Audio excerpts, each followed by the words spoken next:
Welcome to Something from Nada, the only podcast designed to explore entrepreneurial stories of determination, focusing on first-generation immigrants and underserved leaders. In each episode, we'll introduce you to the unlikely changemakers, shattering intergenerational cycles as they defy the odds to build something amazing from nothing. My name is Nada Ahmed, and I'm your host. Raised in the Bronx, surrounded by immigrant self-starters, our guest would rise like a phoenix from barely making ends meet to flying private jets for a Fortune 50 company. Cutting his teeth on Cornell and Harvard MBAs, Greg Campbell would find himself searching for challenges outside the corporate structures he called training grounds. Today, we'll peel back the curtain on his bottomless CV. How does one build a post-corporate career within private equity and venture capital? How does one manage to achieve so much across industries, from healthcare to education and real estate? What is the source of his profound courage and determination? Let's find out. Hi, Greg. How are you? Good. How are you?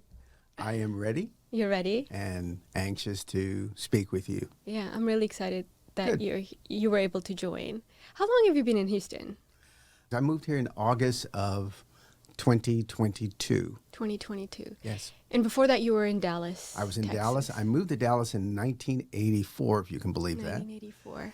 And that was still part of my corporate journey. Yeah. I was okay. still working for PepsiCo and really the Frito-Lay organization at that Yeah. time. And then I left corporate America in 1988. Yeah. And was really thinking about going back to the East Coast, but I found that I was able to start and build businesses in Dallas, and I didn't have to wait on anybody. I could raise capital, and I could come up with ideas, and I could get people involved, and it was just great. That's where I started to build businesses. Sometimes I feel like, East Coast is a whole different world. That's where you grew up. I grew up in the East Coast. Yeah. Did you grow up in New York? I'm a New Yorker. A New Yorker. Born in the Bronx, raised in Brooklyn, lived in Queens, and then 7 years in Midtown Manhattan before I departed to Texas. How was that transition moving from that big city? Oh, God. That was a major, major challenge. The picture, if you can remember this picture where New Yorkers are looking, and the only thing that they see after you leave, the coast of New York City is California. Yeah. There's actually nothing, there's really fuzziness down, below south. That was my view of the world. Even though I had traveled to Texas while I was in corporate for PepsiCo, it was still this, the world revolved around New York City. Yeah. And I spent some time on the West Coast, and there was Europe and other places I traveled to. Yeah. It was really a New York-centric mind frame. I really didn't have any roots in Dallas. And, getting on the ground and finding that people were saying hello to me, and there was actually space. I sold a co-op in New York and built a 4-bedroom house, and had all this room and property, and I could actually afford to live the way I wanted to. It was kind of, strange, different. In fact, I always thought that I was being hoodwinked when I built this house, and they said, "Oh, it's going to cost X." And I said, "Where's the rest of the house?" Yeah. You're building this small house, because I couldn't believe How the cheap difference it in the was. cost of living. Yeah. Even just moving from New York and the difference in taxes. Yeah. I think it was like a 14% raise on the same dollars, moving from one city to the next. Yeah. And this was in 1984. 1984. Yeah, that was a long time ago. I'm old. Yeah. I mean, I don't even know what Texas looked like then, because a lot of growth has happened now. Here's a good marker for you. Yeah. Many people have heard of the tollway that goes through Dallas all the way, it almost seems, to Oklahoma. Yeah. Well, it ended at Keller Springs Road, and Frito-Lay had moved from down in the city into Plano. Yeah. And there was 2 ways to get to the offices. Either you rode on Preston Road, which at that point was a 2-lane highway going in each direction, and you passed the Buffalo. Yeah. Or you went through the cornfields where the tollway ended up to Legacy, where Frito-Lay's headquarters were. Wow. So it was a really different place at that time. Yeah. Very exciting place to be. A lot of growth. Yeah. You had the Dallas TV show going on, so that people had that impression of what Dallas was all about. That's the impression I had. Yeah. Well, if you ever go to the actual, ranch, Yeah. it's really small. It's really small. It's Yeah. really small. So Yeah. it's amazing what you can do with cameras and Yeah. angles and things Yeah. like that. Yeah. But it was an amazing place to be. Yeah. A lot of growth, a lot of energy, Yeah. Well, a lot of opportunity. And Yeah. that's what I was able to take advantage of living in Dallas. yeah. No, I'm glad we were somehow able to lure you into Texas and got you to stay, because It was only supposed to be 2 years. it was only supposed to be doing. That's how it happens. That's Yes. how it happens. And just doing some research and looking at all the things that you've done. Mm-hmm. You've been a corporate leader. You mentioned that, a senior leader within PepsiCo. And then you've been an entrepreneur. You're a real estate developer. You've Mm-hmm. been within private equity, within venture capital. You do a lot of nonprofit work, Mm-hmm. serve on a lot of boards. You've also built a company within the educational realm, online education. I mean, you've done so many things. I kind of wonder, how did you do it in one lifespan? Like, did you live multiple lives? No, I think I've tried to get as much as I can into this lifespan. Yeah. And the most important thing is I look at this experience as really just been an ongoing learning experience. It's Yeah. been an experience that's been full of successes, and that's what you read off. Yeah. But there's been a whole lot of failures and sideways movements in between those. Yeah. I always say for every success that I can enumerate, Yeah. there's been at least a couple of failures. Yeah. And we And- want to hear about those failures. Yeah, I gladly talk Yeah, about those we failures. wanna In hear- fact, one of the talks that I give at Rice is called Failure, Yeah. particularly in the professional Yeah. standpoint, but Yeah. really also how you take that into your own personal experiences. Yeah. Failure is a very, very important aspect of learning and growth. And Yeah. if you don't fail, you're not going to grow. Yeah. So how did you build that mentality of being okay with failure or learning from failure? Recognizing that it's going to come often, Mm-hmm. that you can either use it as a way to beat yourself up, Yeah. or you can use it as an experience to understand what you should have done better Yeah. and be able to prepare yourself for the next round. When I wanted to go into private equity, Yeah.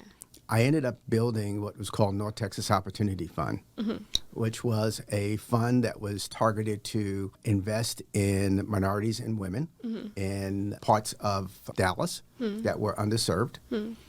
But before I built North Texas Opportunity Fund, there was something called Cedar Ventures. And Cedar Ventures was my failure.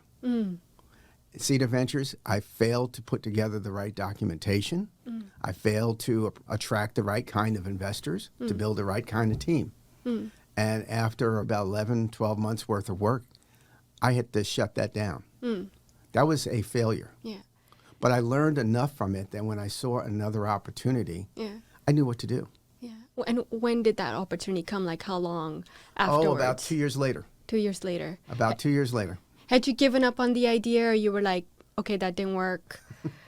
I'm gonna A do funny something story. else. So somewhere around 98, I had tried to build Cedar Ventures. Yeah. With the thought that I would raise capital and deploy capital. I've been very much involved in the city of Dallas and trying to spark business development, economic development. I had served as a consultant on what was called the Dallas Plan and helping to build the future of Dallas. So I had started to launch Cedar Ventures, on my own, just go down the road and just do it. And that's the Texas way. You get an idea, you go raise Just the do it. capital and just go do it. That's one of the things that makes Texas very, very unique, and Yeah. I always think very different than any place else in the country. Yeah. We had invited Michael Porter 2 years later down to Dallas, and Michael Porter is a very famous professor at Harvard Business School. And at that point, he was focusing on the importance of developing the inner city. And one of the things we were recognizing was the fact that there was very little capital in the inner cities. So I was there with a number of people from the Chamber of Commerce. And they all sort of looked around at me after Michael Porter had spoken. They said, Campbell, you're a consultant. Go figure this thing out. So I then took 9 months on my own dime and went around the country and started to study community-focused private equity firms. Came back with a wonderful report, learned a whole lot, and presented the report to the city fathers. Essentially said, here's what I think needs to happen. Yeah. And I always remember Don Williams, who's the chairman and CEO of Trammell Crow Corporation, looked at me and said, okay, go do it. And I'm going to write your first $1 million. Wow. If I had not had the experience of Cedar Ventures, I would never have known what to do with North Texas Opportunity Fund. It became very natural then to put together the right people, put together the right kind of investors, figure out what the investment thesis needed to be, how I would attract capital, how I would attract companies to invest in, and then what kind of support that would be needed once you made that investment. So all that came from the failure of Cedar Ventures. Right. And I poured that all into North Texas Opportunity Fund. Yeah, no, that's a really good example, how everything you did in the past lined up to this new opportunity that was in front of you, and then you were the person who could take that forward. And that's not a mistake. And you'll find that, I believe that if you just keep your head up and you keep on looking forward, the right opportunity you're going to run into. Yeah. Instead of dwelling on the past. I don't spend very much time on the past. I try to learn from it and then keep on moving forward to what the next opportunity is going to be. Yeah. No, that's a really important lesson that took me some time to learn in my career, was that, things have happened in the past, but I still have a long way to go ahead. And what can I learn from these experiences in the past? So I wanted to go kind of even further back to understand really more about you and who you are, and really peel back the curtain of your CV. Tell me a little bit about your childhood, who you were, what kind of experiences you had, some of the influences you had in your childhood that makes you the person that you are today, that was able to accomplish all these things and face the failure that you did face later on. Well, I would just say that I'm first generation in this country. My parents are from Jamaica. And growing up in our community, and I say that very distinctively, I grew up in a very maybe insular West Indian community where most of the people I interacted with were from the islands. Wow. So a lot of island culture, island food. In Brooklyn. In Brooklyn. Yeah. And those were the people that I knew. In Brooklyn, when we lived in Queens, those are the people that I knew. Those are the people that were over our house. That's the music that we listened to. That was the food that we ate. That was the culture that I experienced. And within that culture was a very strong sense of you take care of yourself, you take care of your family. I didn't know that everybody around me were entrepreneurs, but everybody basically were entrepreneurs because nobody was hiring them for, major positions downtown. They were just working people who were really good at their crafts and turned that into businesses. I always remember an example of my father's friend, Bert. Bert was the person that repaired everybody's car. So if you had a car problem, you brought it over to Bert. If you were going to buy a car, Bert was going to check out the car for you. So it was that kind of a community. There was somebody that did plumbing work. There was somebody that did electrical work, which was my dad. There was somebody who took the photography. That was my dad also.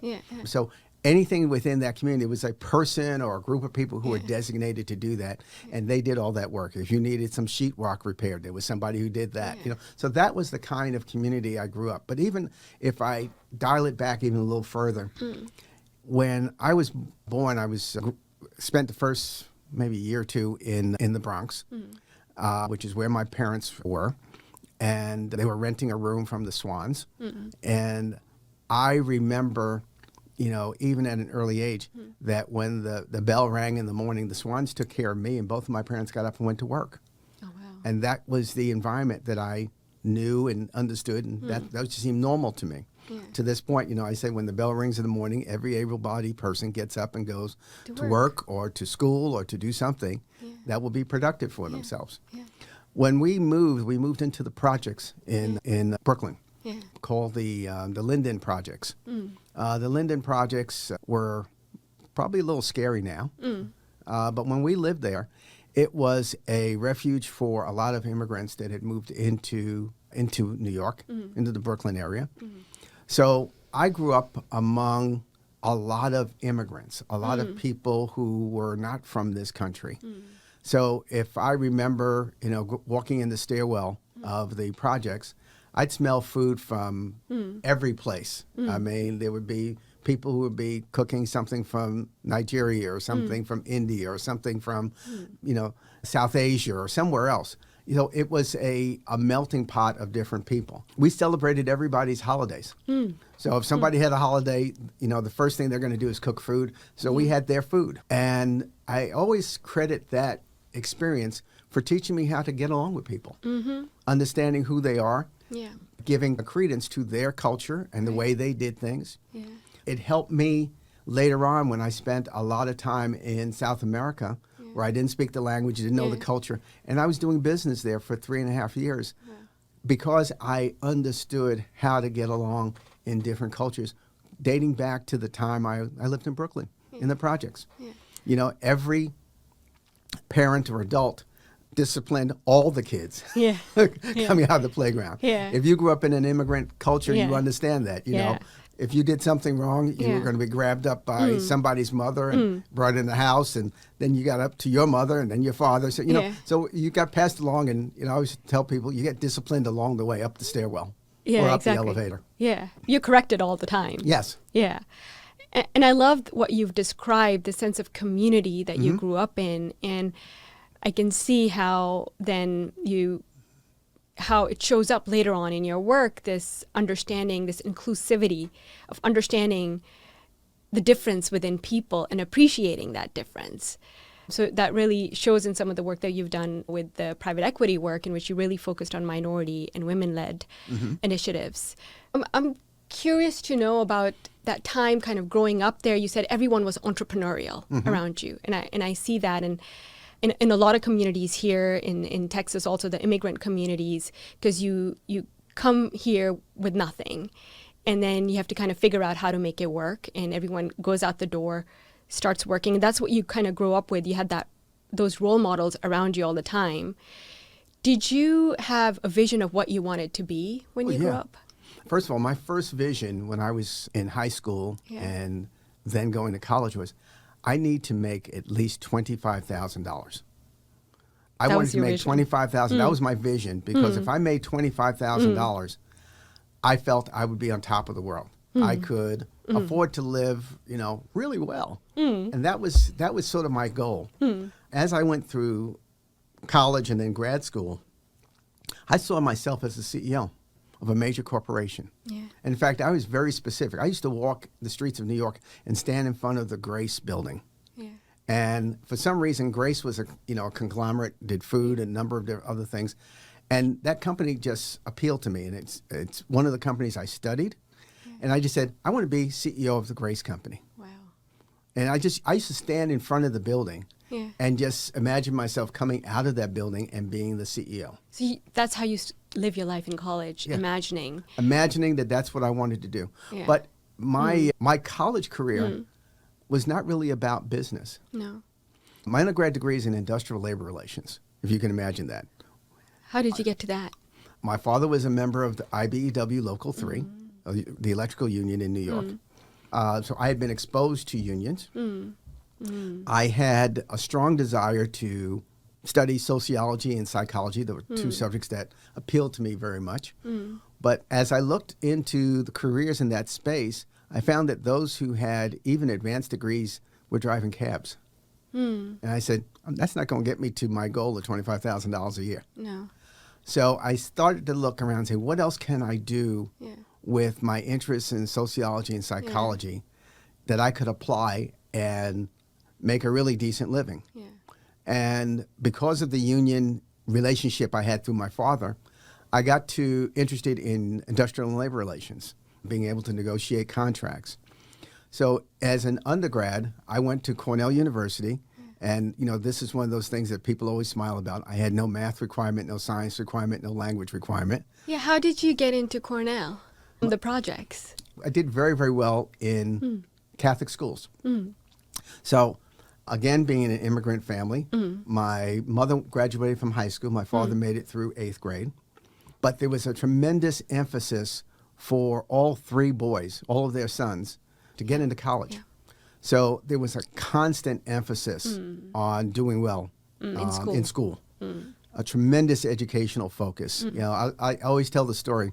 We had moved to Queens by this time, and I'm going to Archbishop Malloy High School, which is one of the most competitive sports and academic schools in the city of New York. And I had really worked my butt off in that school. And one marking period, I remember, I ended up being ranked number 2 in the school. And I was always ranked in the top 5. But I ranked number 2. And I was so proud. I came home showing my report card to my dad. And he just looked at it and said, "Why are you not number 1?" That was the attitude in my household. Sounds familiar. It was excellence or nothing. And there was a great emphasis on that. And quite frankly, very proud of what each of us became.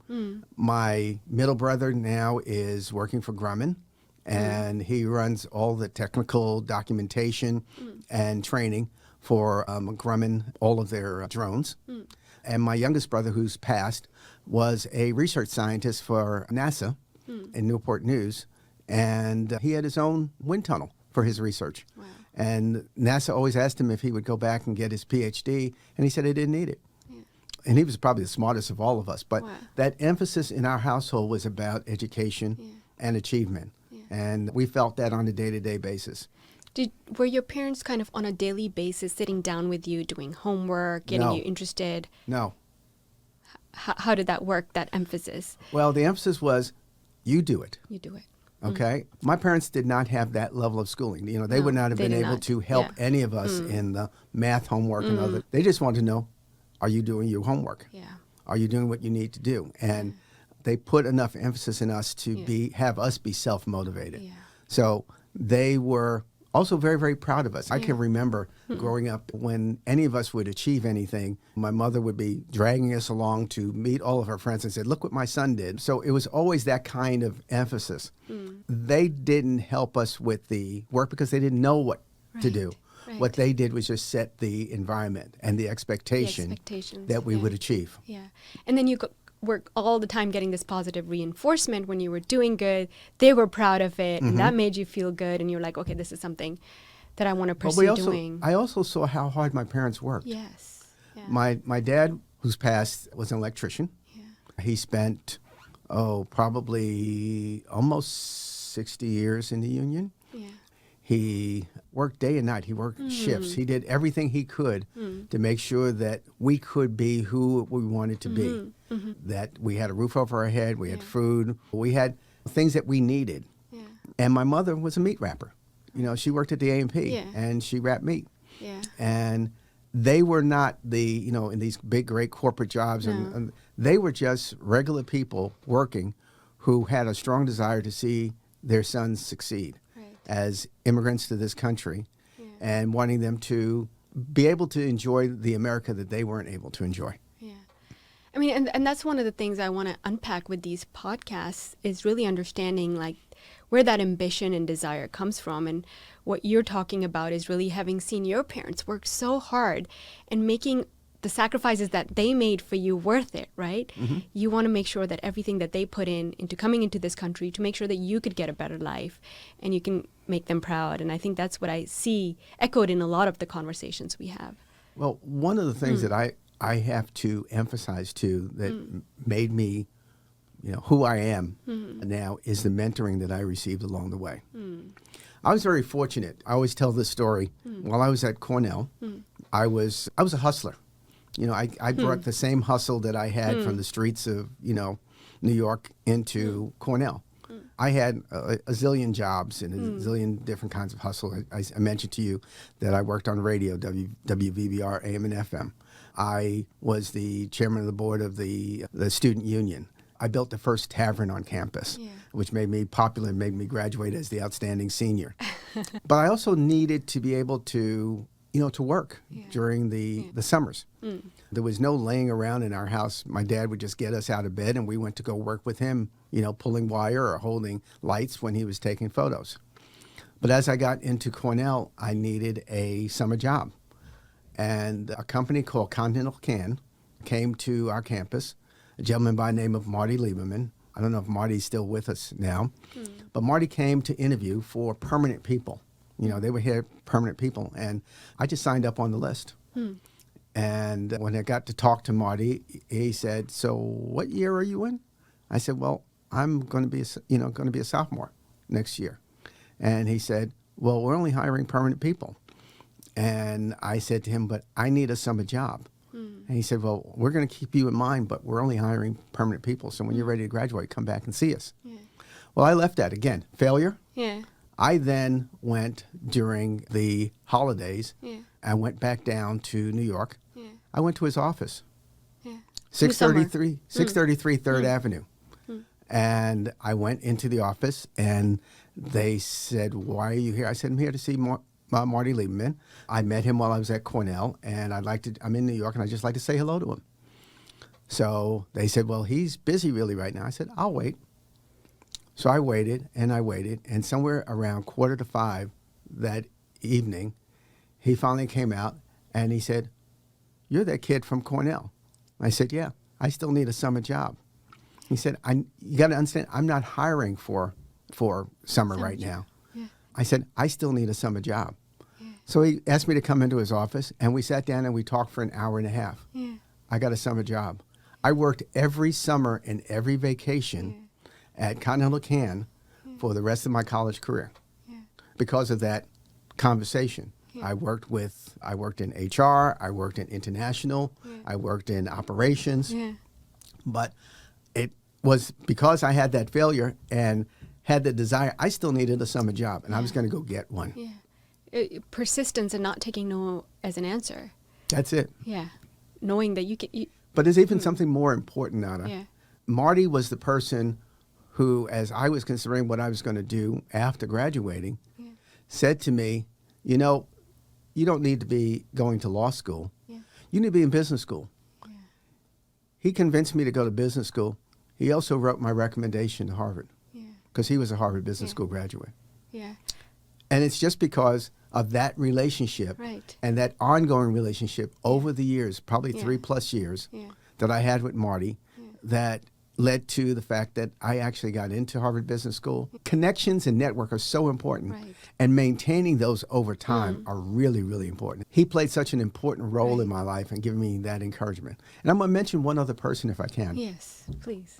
When I got out of business school, I had the opportunity to work for Pepsi. My first job out of school was running something that you're too young to remember called the Pepsi Challenge. So I was the first manager of Pepsi Challenge and rolled that out across the country. But while I was at Pepsi, I got a chance to meet a gentleman by the name of Naylor Fitzhugh. Naylor was the first black graduate from Harvard Business School in 1933. He could not get a job. After he graduated. After he graduated, could not get a job. And he ended up teaching at Howard Business School. And while he was there, he developed the nickname of the Prof because he was just fantastic. And he was the person that ended up coming back to Pepsi and being the head of what was called special markets, meaning selling Pepsi and the products to minority neighborhoods.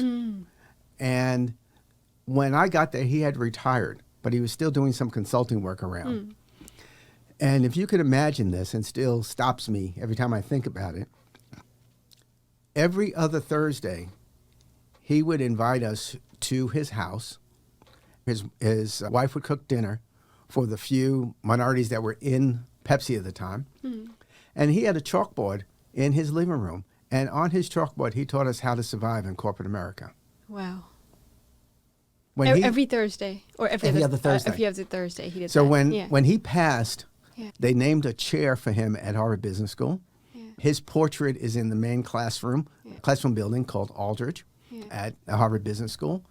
And his chair was subscribed and filled faster than any other chair ever at Harvard Business School because there were so many people that loved him, including me. Yeah, wow. Fascinating. And just shows the importance of having those allies, right? When you are a minority, and, you know, I talk about this, you know, being a woman in a male-dominated environment, then being a woman of color in a male-dominated environment. And if you can have even that one person who could be your support and say, listen, I know it's hard. I can see you. I've been through the same. It gives you so much confidence and courage when you're going out there and taking risks and not feeling like you don't belong. And you know, one of the good things is you can remember. I remember many of the things that Marty said to me, that Naylor have said to me, and other people who have been mentors along the way. What it has done for me in the reverse is it's made me a better mentor. So Right. part of what I feel at this stage of my Yeah. career is to pass on the legacy that I've gotten from all these mentors who have supported me over these years. Yeah.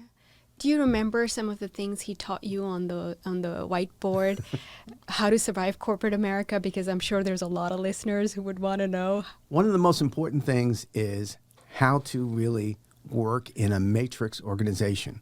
One of the unusual things about consumer packaged goods and Pepsi at the time was I had responsibility, profit and loss responsibility, top line and bottom line. But the people that could influence that didn't report to me.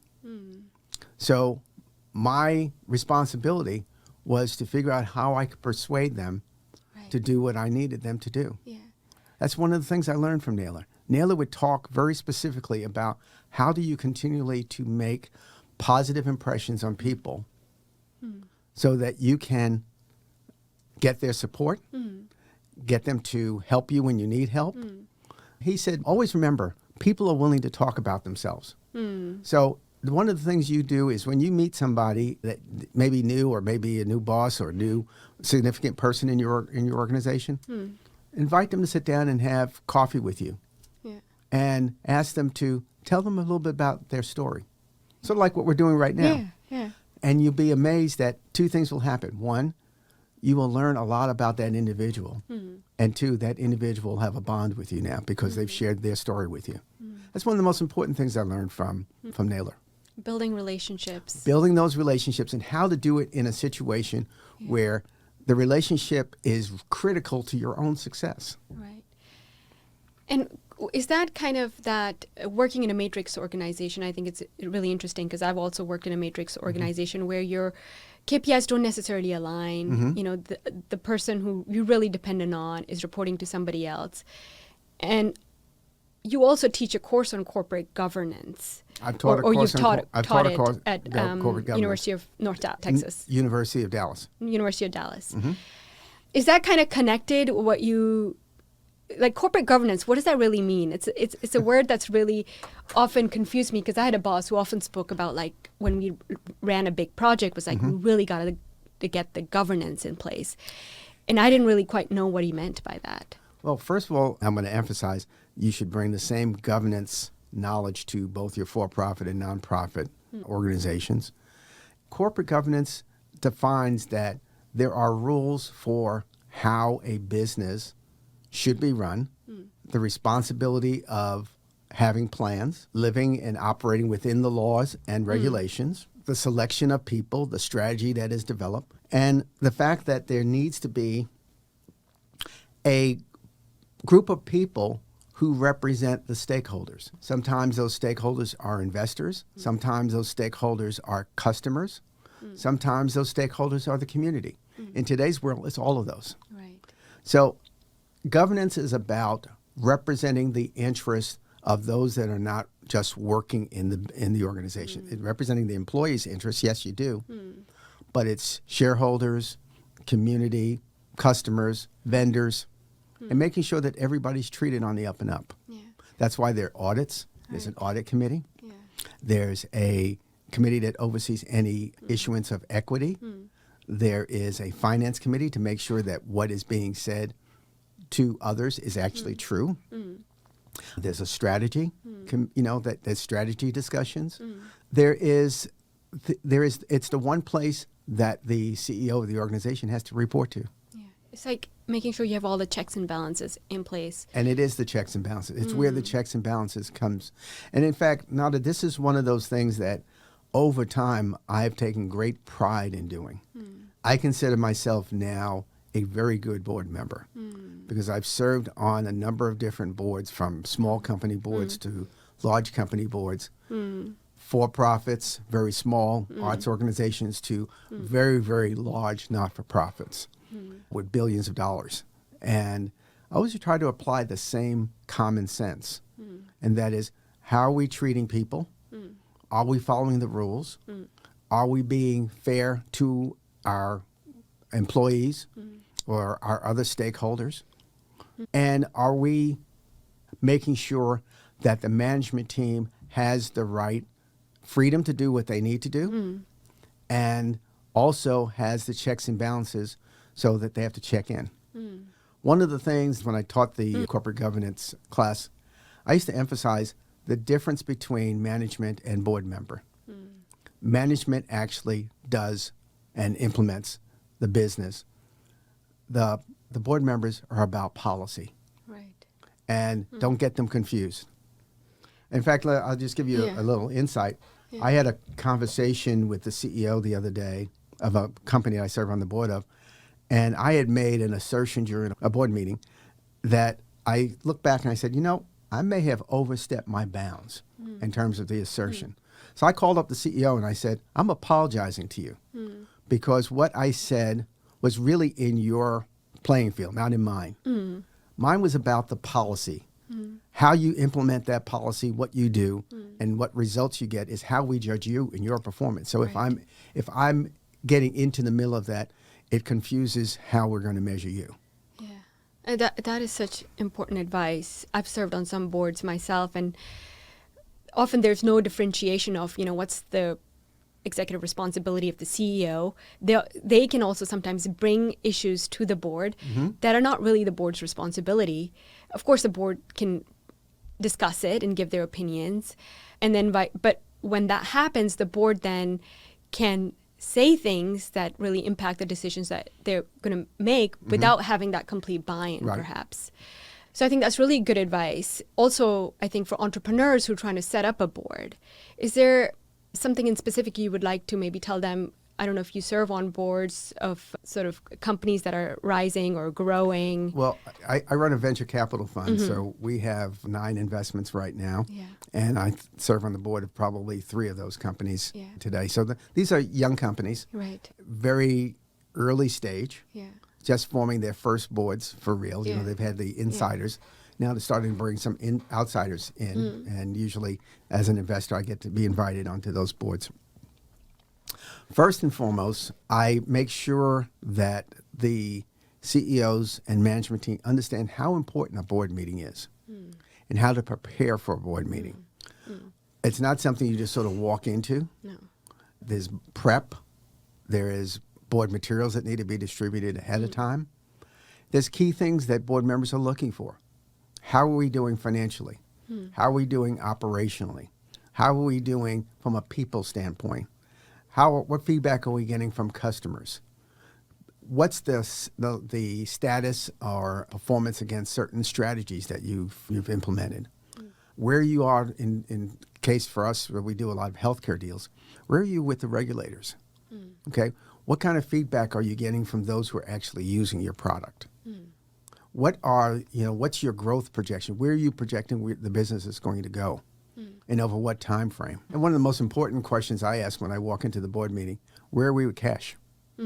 Cash is king. Cash is king. I've run enough businesses that one of the first things I ask is, where's cash today? Yeah. That's the prerequisite. Like you have to have that in place before you can talk about all the other things. If you don't know cash, you don't really know the business. So, and as a CEO, if it's not you, like need to know someone in the company needs to know where have that, because I've met CEOs who maybe are not the best when it comes to finances. Then they probably shouldn't be CEO. They shouldn't be CEOs. To be a CEO, and this is very, very important, you have to be able to have a grasp of the total business, not the individual details. But if you're a CEO who doesn't understand how you generate cash and what the cash cycle is in your business, you should not be you probably shouldn't be CEO. You could be a really good technical person. You could be a very good customer person. But if you don't understand how money moves through the business, the language of business is finance. Right. And I always say that. In fact, I used to teach a course on that called The Language of Business is Finance. If you don't understand finance, not accounting. No. You got plenty of people who can do accounting. I don't mean to slight any of your listeners. I can hire accountants. But though you have to, as a CEO or as a C-suite person, you have to understand finance. You have to understand how money moves through the organization and how you can impact that. I had a conversation with a CEO in the last week who is experiencing some tough times. And I said to them, so tell me what your monthly burn is. And they came back and told me, hey, it's about so-and-so. I said, okay, so given the fact of the market changes, the environment that you're seeing right now, how much do you think we need to cut? And they came back and gave me a sense of what it is. And I said, okay, how are you going to do it? They couldn't explain that. And I paused the meeting and I said, you and I need to have a conversation. The most important thing you need to know about your business is about how you stay in business, which means where your cash is. Right. No cash, no business. Yeah. And you cannot delegate that. That's what I'm You hearing. can't delegate that. You can have a really good CFO, and your CFO can give you the nitty-gritty of the numbers, but you need to be able to have the cash cycle in your head. And take full responsibility of that. Take full responsibility That's what of it is at the end of the day. That you're accountable for that. I just finished reading a very interesting book called The Last Man Standing about Jamie Dimon. Okay. I haven't read And Jamie Dimon had some unique capabilities, and that was he could listen to a presentation and get down to the one or two items that really mattered. That's the key thing with a CEO. Yeah. They can hear all the noise, Yeah. but really get down to the things that really will change the course of the business or things that will change the issue that's being discussed. Right. There's going to be a lot of junk Yeah. in any kind of presentation. In fact, I have to reference another person that had a major impact on my life, Andy Pearson. Andy Pearson was the president of PepsiCo. The first time I came to present to him, I had a stack of overheads. You know, you're too young to remember those things you put on the projector. I do remember them, yes. Well, I had a whole stack of them. And Andy looked at me and said, "What's that?" And I said, "Mr. Pearson, that's my presentation." And he said, "I'm not going to listen to any of that. You fill in the blank." And he said, "There's only three things I want to know. What's the problem, what you're going to do about it, and how much it's going to cost. You got 5 minutes." And from that time period, when I talk to CEOs, I ask the same questions. Right. What's the problem? How are you going to fix it? What's it going to cost? Yeah. It really solves a lot of the communication issues because board presentations can go on and on and on. Right. If you really focus in on what's the issue, Yeah. you know, how are we going to fix it and how much it's going to cost, you get through a lot of stuff. Yeah, yeah. No, that's so important because I've seen so many, not only board meetings just go over time and people not respecting time. And having that ability to be able to summarize and give the people in the meeting what they need and not get focused on all the other fluff. That's not so important. You know, also, one of the questions I had for you was around being someone of color who looks different, comes from a different background, being in corporate America where maybe you were a minority in some instances. How about the only one at times? Can we really be specific? Let's be specific. You were the only one. And probably in a lot of things that you did later on in terms of venture capital, private equity, we know these spaces don't have a lot of diversity. How was that experience for you personally? At times, very lonely. When I started the private equity fund, there were 3 people of color in the state of Texas that were principals in a private equity fund. Wow.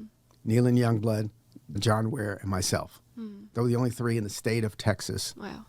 that were. And you knew who those knew people them. were. I knew them. Yeah. We used to talk. We would engage with each other and say, "Hey, it's lonely out here." And lonely from the perspective of we didn't get the same respect. When we went in to see funders, they looked at us differently. We weren't part of the club. Right. We didn't have the same pedigree as some of the other folks. We didn't have the same relationships. We weren't hanging out, playing golf with the same group of folks. It's interesting because you went to the schools maybe where all these other people went, or even better schools, right? But still, you felt that level. At the end of the day, Yeah. business is still social. Yeah. Whatever you do with the numbers is great. But then also, it's how you network and the relationships that you have. So one of the things that I found was I had to ignore some of the less than positive things I heard or saw or did or had done to me Yeah. because I had a bigger vision in mind. Yeah. I knew I wanted to raise a fund. I knew when I started a real estate development firm with 2 partners, I knew what the objective was. Yeah. And you keep on going. Yeah. It doesn't mean it doesn't hurt. Right. It does hurt. Yeah. and you figure out how to keep on moving. You hear many times these same stories. Ambassador Kirk, who was the mayor of Dallas, who's the economic trade representative under the Obama administration, talks about coming out of a major hotel and somebody handing him the keys to go get the car. I've had many times where somebody's walked up to me and said, "Can you get my car? Let me give you an extra $10 to get my car." And I look at them and go, "I don't park cars here." Kirk, in his situation, he likes to tell a story. He just took the keys, pocketed it, and put it in his pocket, and just went home. Yeah. I'll take your car home. No, and I'm glad you bring that up, and I'm glad you also say that it doesn't mean that it doesn't hurt, because I think sometimes people are just like, "Oh yeah, I don't take it personally, I move on." That's BS. That's what it is. It does hurt. You do recognize it. You wonder how in 2023 this still happens. And you manage to not take it to the point where you're going to be violent and confrontational. I had a situation several years ago where I should have been appointed to a major board. And I had a person who decided, because I am me, I am African American, and they'd never had an African American in this particular position, he blocked it. And then several years later, he and I were the only person in an elevator coming down from about the 48th floor. It was going to be a very lonely trip. He looked at me, I looked at him. I said nothing. I smiled. You know what the greatest revenge in situations like that is? Doing well. Yeah. Doing well. I had a friend of mine in Frito-Lay say that to me. You know, one of the things that you have proven is you didn't waste a whole lot of time worrying about what had happened and what should have happened. You just went out and did well. Yeah, yeah. That's the best revenge. Yeah. If not revenge, it's not worth wasting your time. Yeah. Like you live your life and you're happy and with whatever you achieve, and not give them any more of your mental capacity than they deserve. Right. Right. That's a great lesson. And in terms of then, like on your corporate journey, what was it that made you decide that you wanted to step out and then you never went back again? Well, my corporate journey was a little bit zigzag. I started at Pepsi, running the Pepsi Challenge, ran Diet Pepsi. Thought I'd be up for the Pepsi job, and it didn't happen. So I left the company and went to CPC International and ran some businesses over there. And Pepsi then came back and kept on asking me if I'd come back, and I kept on telling them no. More like hell no. And then they made me an offer I thought was really weird. Yeah. They took a guy who was in consumer packaged goods, marketing guy, and said, "How would you like to run business and financial planning for the corporation?" I went, "Wait a second. We have 11 divisions: Pepsi, Frito-Lay, Taco Bell, Pizza Hut at that time, North American Van Lines, Wilson Sporting Goods, Le Petit Boulangerie, and a whole bunch of other businesses, domestic and international. And you want me to do the business and financial planning for all these far-flung divisions all over the world?" Yes. Wow. Okay. Yeah. So that's brought me back into the PepsiCo environment for 3.5 years. Okay. I didn't fly a commercial airplane. I flew all over the country on the PepsiCo fleet. Yeah. First time I went to go get one of the airplanes, they triple checked to make sure I was who I was, because they'd never seen a person that looked like me who'd taken a plane. Wow. But that's when I got to engage with Andy Pearson. Yeah. I had 3 levels of people between me and he, but he kept on asking for me, and I kept on coming, and it freaked out a lot of the people I worked with. Yeah. And then I went to him one day and I said I needed a real job, and that's how I ended up back down at Frito-Lay running some businesses for them. Okay. But they didn't know what to do with me. Yeah, interesting. I worked 3 days a week, Yeah. and I spent the other 2 days in the organization just looking at other stuff that interested me. Yeah. So in that job, you didn't have much to do. No, I had plenty to do. I just figured out how to get it done. We exceeded every sales goal, You got every it done a profit lot goal. faster. So I had a whole team, and they did what they needed to do. And we exceeded every sales goal, won every bonus program, maxed out on every kind of program that was. In fact, anytime that they needed additional sales or profit, I raised my hand, and our team would go get it done. And they would call me and they say, well, where are you? And I would say, what do you need? Yeah. They said, well, you're not at the office. I know that. Because I'm done with my job. They said, well, where are you? I said, I decided to visit some of the distribution centers. And they go, well, why? I said, because I'm interested in understand how they work. They said, well, how come you're not here? I said, do you need something? Right.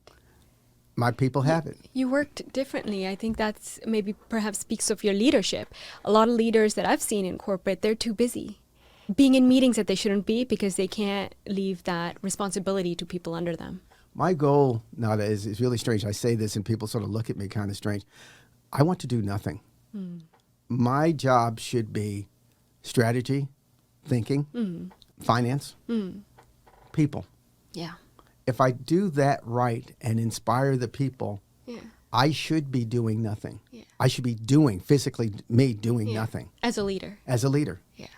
Because that's what the folks there are doing. And I need to have enough free time to think, to see where things are going, and to be able to monitor performance and to inspire the people. It reminds me of, I had a friend once in a course I was taking. He was a pilot, and he was describing what a pilot does in a crisis situation. If, one of their engines stops working, he delegates all his tasks. He gives the task to the co-pilot, everyone else there in charge. And then he sits there and does nothing. All he does is think, did I miss something? Because he wants that brain capacity to be like, did I diagnose this problem correctly? And I was like, we don't do that. We don't value that in the workplace because there's no metrics for us. There's no process for leaders to actually have that space. Instead, the only way we know how to measure them is execution. Like, what are they executing on? Well, if you take the military, U.S. military, for instance, your general officers aren't sitting in the front line. They're sitting in a place where they can see the entire battlefield and they're understanding. One of the things that I learned as a baseball player was how to see the field.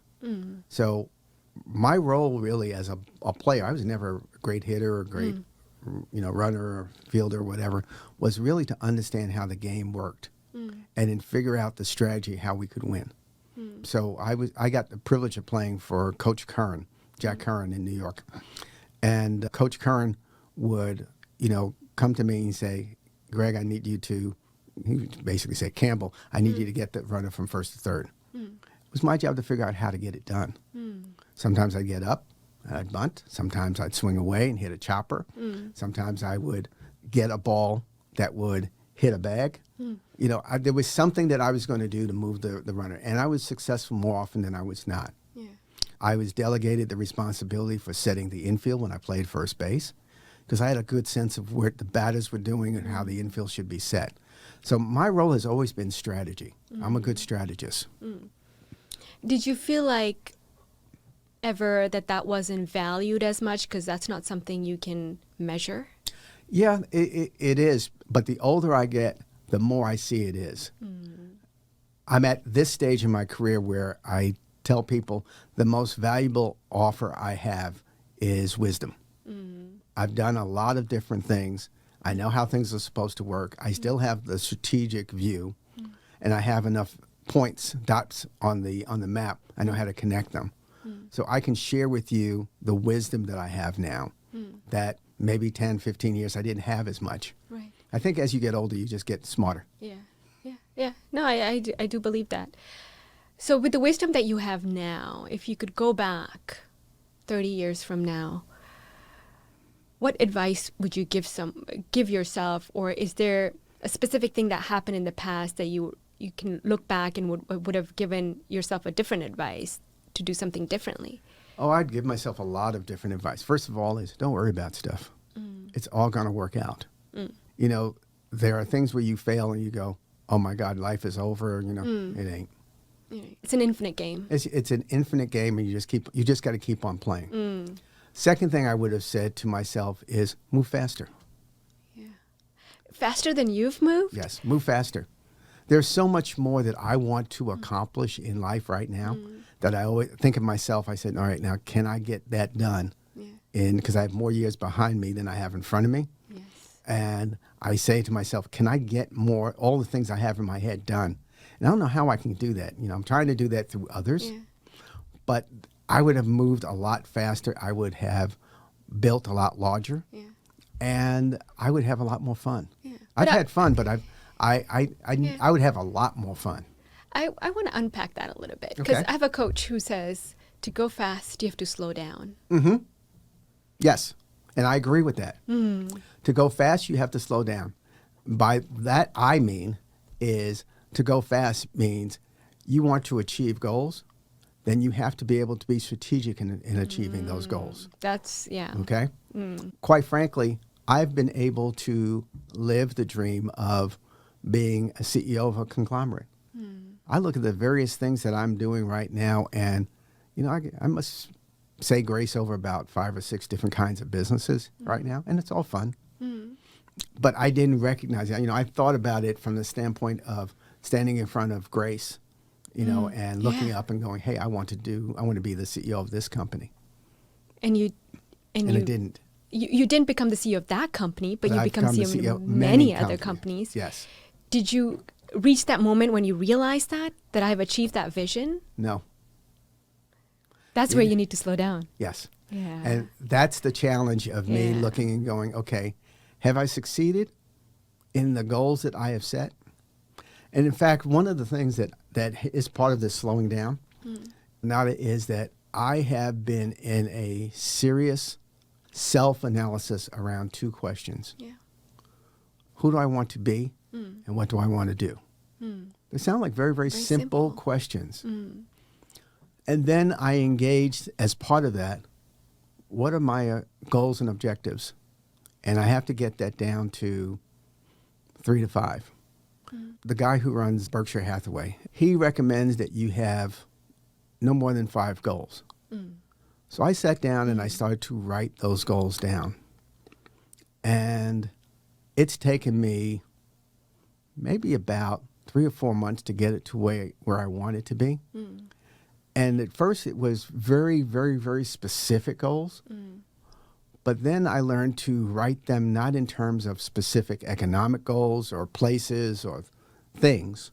I would write down, hey, I want to go, get my dream car, or I want to go, live in this kind of place. I started to write them in terms of feelings. Experiences. Yes, feelings. Feelings? Yes. Yeah. So I want to feel Yeah. prosperous. I want to feel like I can do the things I want to do without feeling constrained. Freedom. You know how different that is than to say, hey, I want to make $500,000 or $1 million? Yeah. It's very, very different. It's what you want to experience. It's what you want to feel. integration of what you're thinking, where your conscious and your subconscious connect, your feelings, and how you bring that out into the world. So I get up in the morning thinking about, here are the 5 things I said that I want in life. You want to feel. I want to feel. I want to feel like I'm leaving a legacy to folks here, and I want that legacy to help drive younger people to be their best. So part of what I'm doing is about that. That's why I teach the MBAs at Rice. It's why I spend a lot of time doing individual mentorships with promising young people who just need, like I needed, a little bit of extra pouring into their lives. Yeah. Okay? Yeah. So that's why I do it. So it's all about the kinds of goals and objectives that I have put together that are about feelings as opposed to concrete objectives. At one time I had written, hey, I want to live in a penthouse in a great high rise with these kind of views. And I stepped back from that and I said, you could be in a penthouse with great views and it could burn. Right. Okay?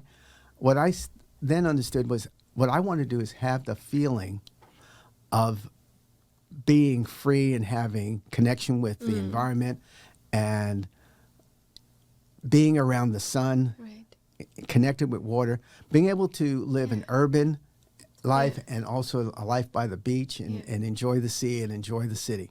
And you create those kinds of feelings, and that becomes your objective as opposed to this specific. It's sort of counterintuitive because you're taught to set objectives that are very, very concrete. At this stage of my career, I'm setting objectives that are life objectives that are about feelings. Yeah. But I think they're more specific because the thing is you could achieve your goal of $1 million in revenue for your business, but not have that feeling. And when you set goals just blankly like that, in a very superficial level in some way, you will feel very empty when you get to that goal, and you will never feel like you've achieved the goal because you've not gone deeper to really understand what is it that you really want for yourself. One of the things that I set as a goal was be in good health. Yeah. Yeah. The older I get, the more I understand that the number one priority is your health. Yeah. You lose your health, everything else doesn't matter. No, all the other goals don't matter. Yeah. Yeah. Another very important goal is your friendships. If you're not in good relationship and good network with other people, you don't have very much. Yeah. And they've shown, research has shown that people who build a lot of connections, especially later in life, they continue to have these deep relationships with other people, meaningful conversations. They have less risk of Alzheimer's and all these other diseases that you get. And they live longer. And that's why women tend to live longer than men, because they surround themselves with more people and build these connections and relationships. Yeah. That's true. Yeah. No, so you spoke about what you want to do, but what about who do you want to be? Oh, that's still a work in progress, but I think what I try to be is, how do I phrase this? In mythology, there is a person or a group of people who do very good things for the village or for the group in very mystical ways that most people don't really understand. But it's always for their benefit. And some people call them witch doctors or magic makers or alchemists or shamans or other things. In 1994, I called it the Rainmaker. So my mission and who I am is the Rainmaker. Right. So I was fortunate and really didn't understand it completely when I adopted that. In 1994, I was looking for a name to place on my business, all the various things I was doing as really a holding company. So I had a nickname, and the nickname was Rainmaker. Wow. And to this day, there are people who will forget my name, but they'll remember Rainmaker. And I understood what it stood for. It was for all those things. My goal in life and who I would choose to be, because I could choose to be a lot of other things, but when I'm true to myself, what I'm doing is I'm trying to use all the blessings, all the talent, all the things that I know to enhance the lives of those around me, near and far, in ways that they may or may not understand. It's not important. It's the outcome that's important. It's the rainmaking. So if I look for a word or if I look for a mantra for myself, I say to myself, I am blessed to be a rainmaker. A rainmaker. Yeah, because when I was looking at your CV, I was looking also at like, what's the common thread here amongst everything that you do? And I think you've described it. That is the common thread. Everything that I have done, whether it been through the consulting work that I did, companies that I worked with were the companies that did not have privilege, that couldn't afford the consulting from the major firms. The real estate development I did was affordable housing for people who had not had the opportunity to get new houses in 40, 50 years. The fund that I created was to serve people who otherwise could not get funding. The educational work that I did was to create access to higher education for those who didn't have it. When I became CEO and founder of HBCUsonline.com, it was to figure out how to help historically black universities survive. So everything that I have tried to do was about how do I take the talents that I have been given and somehow shape those into something that would provide knowledge or benefit for other folks. I always consider that I'm not an artist that can draw. I can't play any music. God knows I can't sing. But what I can do is I have this unique understanding of business. So my blessing to me and my blessing to others is to take my understanding of business and shape it in a way that helps change lives. So everything that you do is like driven through that purpose, and I can see it. And that's why, when you said, I want to do more, I want to do things faster, it's because of this passion that you have and the legacy that you want to leave behind is how I can help others and lift others. And being a rainmaker, especially right now in Texas, we need more rain. We do. So to end with, I wanted to ask you one last question. What advice would you give to someone who grew up in similar circumstances as you grew up in Brooklyn? First of all, understand that the best education that you're going to get is on the streets of the city. I have the privilege to go to some of the best schools in the country, get some of the best education. But the best education that I've gotten, the best role models that I've come in contact with were the people that I met in the projects, people I met in Queens who were hustling. They were living the American dream every day. They were figuring it out, and they didn't let anything stop them. The most important thing that I would say to a 18-year-old me is dream. And then fulfill those dreams. Oh, yeah. Use your imagination. And don't let anybody stomp on your imagination. I've done some really crazy things now along the way. Even in college, I saw some dead space in a student union, and, I used my sanctified imagination. I always call it sanctified imagination. And I said, I can turn that space into revenue for the student union and help, more money come into the student union, so reduce student fees, et cetera. So I went to the dean of students, and I got him to agree that I could renovate this corner. I didn't tell him I was going to build a bar. Wow. Yeah. So everything was cool until he got the paperwork for the liquor license. Yeah. And he called me to his office, and he said, Campbell, what are you doing? Yeah. I said, I built a bar. And he said, you built a bar with state dorm authority monies? And I said, whoops, yeah. And I said, but I have a purpose. I said, every week you spend at least 2 days of your life working through the tangles of all the students going into town, getting drunk, and then, having to come back and deal with the city folks, et cetera, et cetera. Why don't you just keep the students on campus? Here. He signed it. Thirsty Bear Tavern was created. So I've done some really crazy things. Yeah. I was doing news on a radio station. One night the DJ didn't show up. And the engineer and I looked at each other, and we picked straws. Gregory Alexander was born that night. I was the radio DJ. Wow. From then on. But you had this confidence. I don't see things that I can't do. Yeah.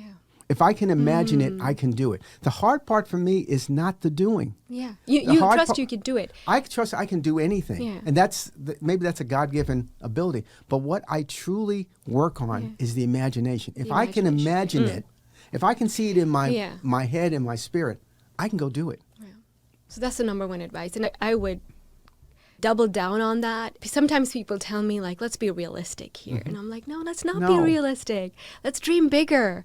Like, let's think outside the box, Elon Musk, if he had listened to people telling him be realistic, don't build an electric car in the U.S., that's really not known. Don't bet your entire fortune. No, don't bet your entire fortune on Tesla. Yeah.